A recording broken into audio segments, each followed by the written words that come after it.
श्री शिवाय नमस्तुभ्यम। हर हर महादेव। दोस्तों, गुरुजी पंडित प्रदीप मिश्रा जी द्वारा बताए गए सभी उपाय हम इस चैनल पर करके बताते हैं ताकि आपको सभी उपाय आसानी से समझ में आ सकें।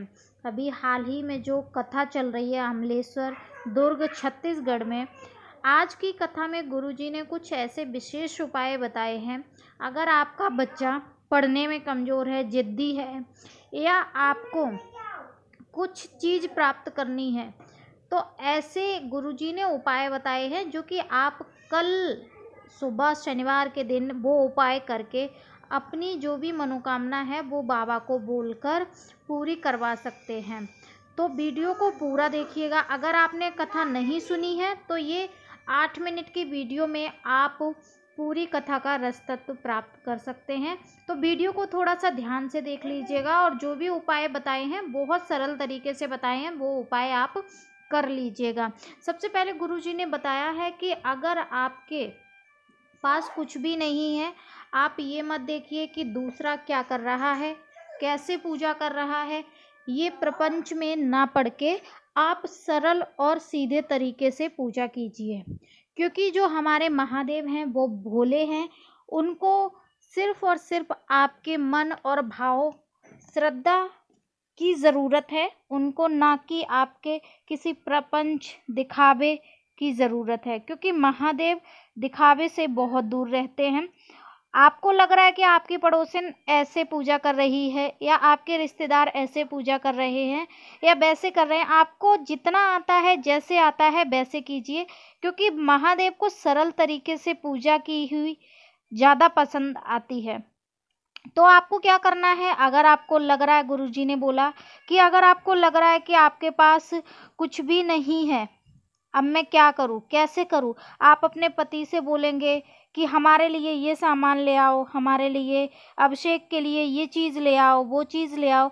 तो ऐसे में अगर झगड़ा होता है तो वो पूजा आपकी नहीं लगती है।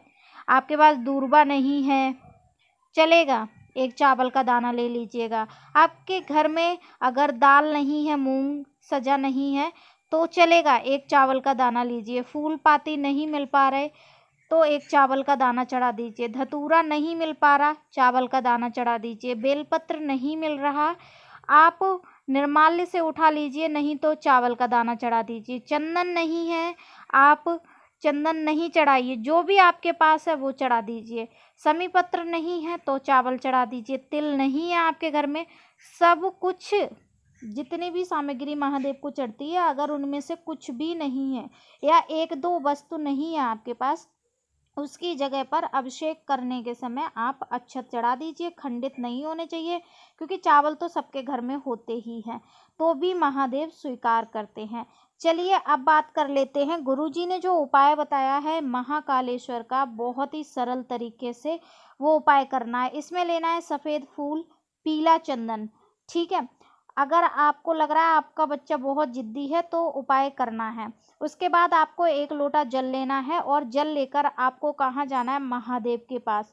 गुरुजी ने कथा में ये भी वर्णन किया था कि जो रोना होता है ना, जो बिरहा होता है, मतलब रोने की जो क्रिया होती है वो 4 तरह के होते हैं, वंदना, बिरह और 2 और बताई थी। लेकिन अगर आप महादेव को वंदना, जो वंदना पूजा होती है उस तरीके से करते हैं, वंदना जो आंसू होते हैं वो आंसू होते हैं जो कि महादेव को लिपट कर या कोई भी जो भी प्रिय है उसको लिपट कर करते हैं, तो शीघ्र अतिशीघ्र महादेव उसका फल दे देते हैं। अब आपको क्या करना है, जो सफ़ेद फूल लिए हैं, पीला चंदन लिया है, उसको आपको पीले चंदन को पहले महादेव की शिवलिंग पर लेपन करना है। उसके बाद जो चंदन है, पीला चंदन, वो चंदन महादेव, चंदन चढ़ाने के बाद जो जल है वो महादेव के ऊपर 1 लोटा जल महाकालेश्वर महादेव का नाम लेकर चढ़ा दीजिए। उसके बाद शिवलिंग पर ही वो 2 फूल आप चढ़ा दीजिए। उसके बाद थोड़ा सा जल ले आइए अपने घर में और अपने पूरे घर में छिड़काव कर दीजिए। फिर देखिए आपके घर की जो भी नकारात्मकता है वो कैसे खत्म होती है। चलिए अब बात कर लेते हैं धन लक्ष्मी की, क्योंकि कमल गट्टा जो होता है वो धन लक्ष्मी के लिए होता है। तो एक प्यारा सा कमल गट्टा लेना है, साथ ही 3 दूर्वा लेनी है। अगर 3 दूर्वा मिल जाए तो ठीक है, नहीं तो 3 उसमें पेड़ होने चाहिए, वो वाली दूर्वा लीजिए, 1 लोटा जल ले लीजिएगा, ठीक है। जो कमलगट्टा है ना वो जल में ही डाल लीजिए। उसके बाद आपको जाना है महादेव के मंदिर।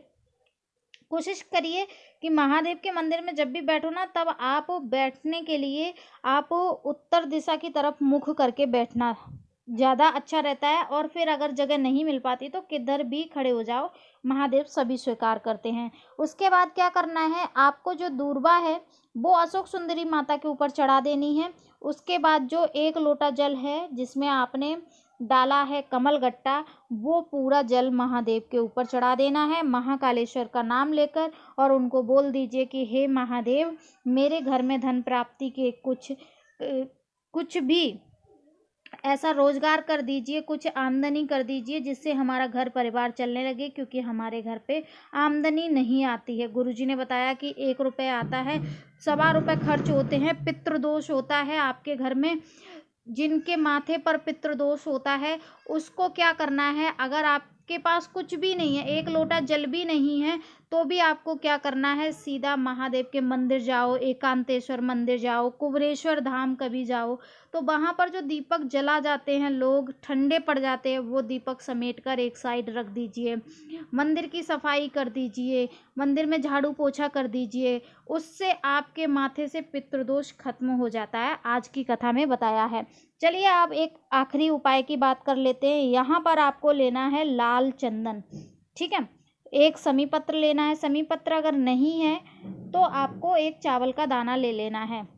गुरुजी हमेशा बताते हैं समी पत्र नहीं मिल पाता है तो एक चावल का दाना लीजिए। उसके बाद काला तिल ले लीजिएगा, ठीक है। काला तिल सबके इधर मिल जाता है, थोड़ा 1 चुटकी, क्योंकि शनिवार है तो काला तिल ज़रूरी है। उसके बाद 1 लोटा जल, जल हमेशा अपने घर से भर कर ले जाइए। गुरुजी ने कथा में काफ़ी उपाय बताए थे, जो कि आगे एक वीडियो और आएगी, उसमें हम वो उपायों की जिक्र करेंगे, ठीक है।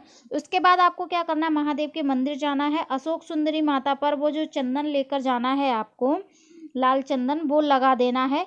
और लगाने के बाद आपको क्या करना, जो समी पत्र है वो अशोक सुंदरी माता के ऊपर चढ़ा देना है। 1 लोटा जल है वो महादेव के ऊपर महाकालेश्वर के नाम से चढ़ा देना है। दोस्तों गुरुजी ने ये भी बताया है कि ये देखिए जो ऊपर मटका सा होता है जलाधारी, अगर आपको लग रहा है कि आपके घर में बहुत कष्ट है, बहुत दुख है, कभी ज़िंदगी में मौका मिले, गुरुजी ने बोला कभी ज़िंदगी में मौका मिले, तो आप क्या कीजिए, क्योंकि मंदिर में जल सभी चढ़ाते हैं, मंदिर में साफ़ सफाई सभी करते हैं, सब पूजा अर्चना करते हैं, लेकिन जलाधारी ऊपर जो होती है उसको कोई नहीं देखता। जो मंदिर की देखभाल करता है सिर्फ और सिर्फ वही करता है। तो अगर मौका मिलता है तो कभी 1 बाल्टी अपने घर से जल ले जाइए, जितना जलाधारी में जाता है उतना जल अपने घर से ले जाइए और उस जलाधारी में पूरा डाल दीजिए। जलाधारी से ऊपर से जल निकलता है, नीचे से जल निकलता है, तो उससे क्या होता, बहुत ही जल्दी महादेव सुनते हैं और प्रसन्न होते हैं, क्योंकि वो जो लोटा है जलाधारी है उसमें महादेव की 5 पुत्रियों का निवास होता है। तो कुछ ऐसी जानकारियाँ थी जो मैंने इस वीडियो में बताई है। कमेंट सेक्शन में हर हर महादेव ज़रूर लिखें अगर वीडियो अच्छी लगी।